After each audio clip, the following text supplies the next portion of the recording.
Quel Bouteflika, la candidature de trop. C'est votre titre. Attention, vous avez 1 minute et 5 secondes.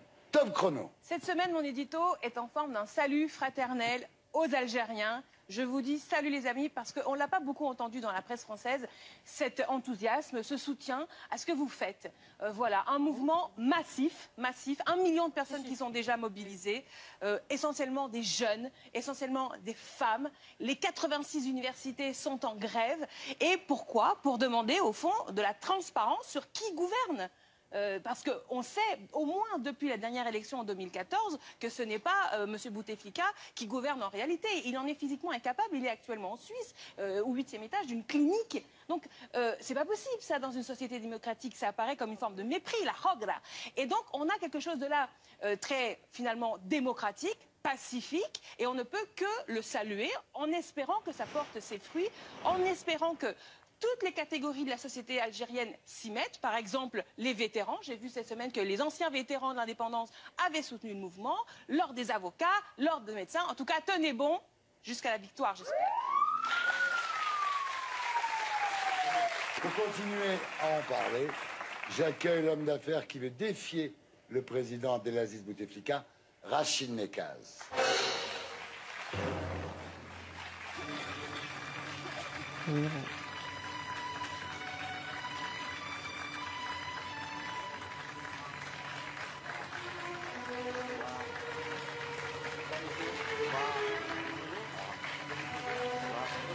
Par la main. Merci beaucoup.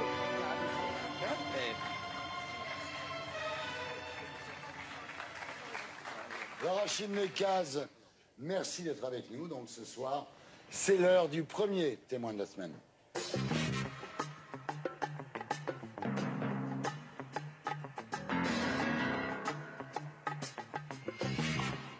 Rachid Nekaz, alors pour vous présenter pour nos téléspectateurs, vous êtes un homme d'affaires né dans le Val-de-Marne et vous avez fait une fortune qui vous permet de mettre, on va dire, votre argent au service de votre désir de militantisme en Algérie aujourd'hui, l'Algérie étant le pays de vos parents qui sont venus vivre en France.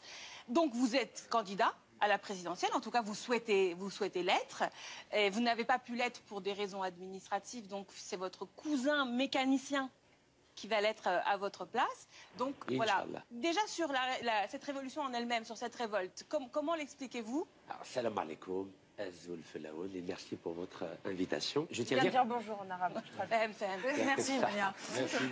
On avait un doute. Ce n'est pas une révolution, c'est une manifestation qui a permis à 15 millions d'Algériennes et d'Algériens d'exprimer leur refus d'un 5e mandat d'un homme que personne n'a vu depuis 7 ans en Algérie. Cet homme est mort. Vous avez un système algérien qui utilise le nom et le symbole du président Bouteflika pour pérenniser son pouvoir, pérenniser leurs privilèges au détriment de 40 millions d'Algériens. Oui, mais vous n'avez pas le droit de dire quand même qu'il est mort, parce qu'il y a quelque chose de très choquant, c'est-à-dire, parce qu'il est très malade, ça c'est sûr. Pourquoi vous dites qu'il est mort?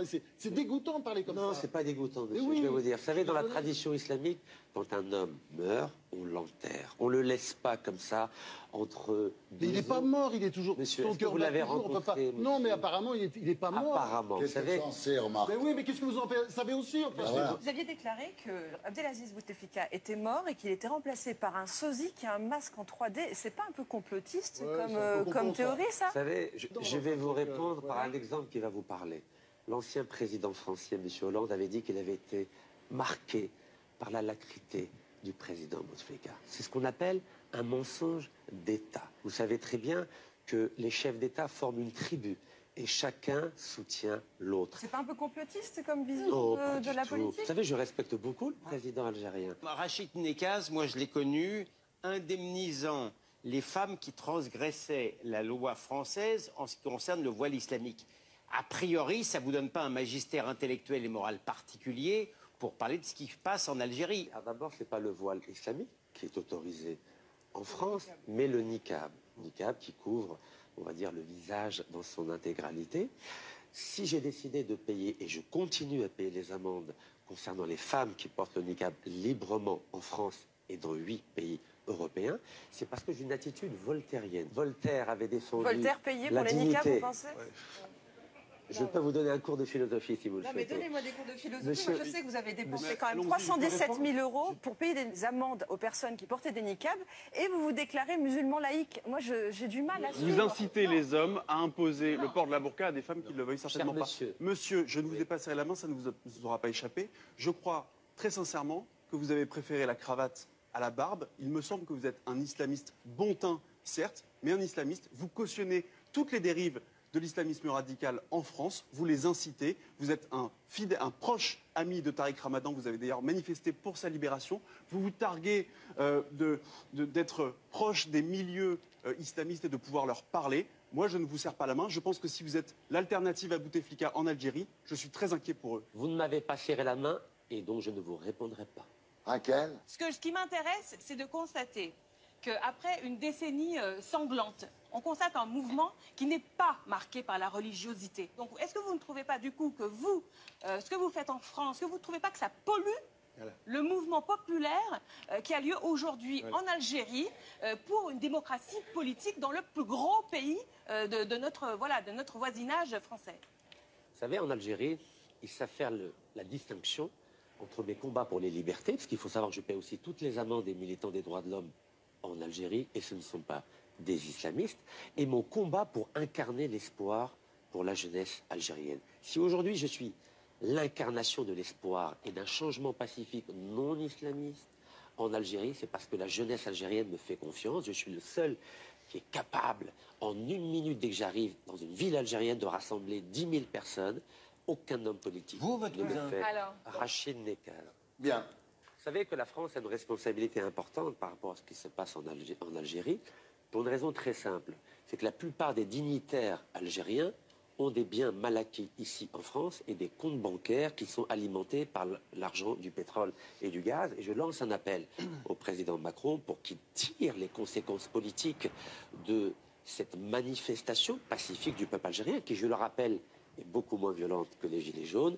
Et je souhaite que le président Macron prenne conscience que si ça dérape en Algérie, il y a un risque d'avoir 2 à 3 millions d'Algériens qui vont quitter l'Algérie sur des bateaux de fortune et qui vont échouer dans le sud de la France, et cela risque d'avoir des répercussions politiques et sociales très importantes en C'est France. faux ce que vous venez de dire. Même pendant la décennie sanglante, il n'y a jamais eu plus de 10 000 Algériens qui sont venus en France. Et les Algériens se mobilisent pour sauver leur pays et rester dans leur pays. Madame. Certainement pas pour Écoutez, venir en ici. tous les cas, ravi de vous avoir reçu. Je pense que c'est pas la dernière fois que nous vous recevrons dans mes émissions.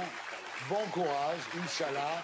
Je rappelle le titre de votre livre, de Bouteflika, Dictatorship Under French Protection, disponible aux éditions MJC. Merci Rachid. Merci à vous.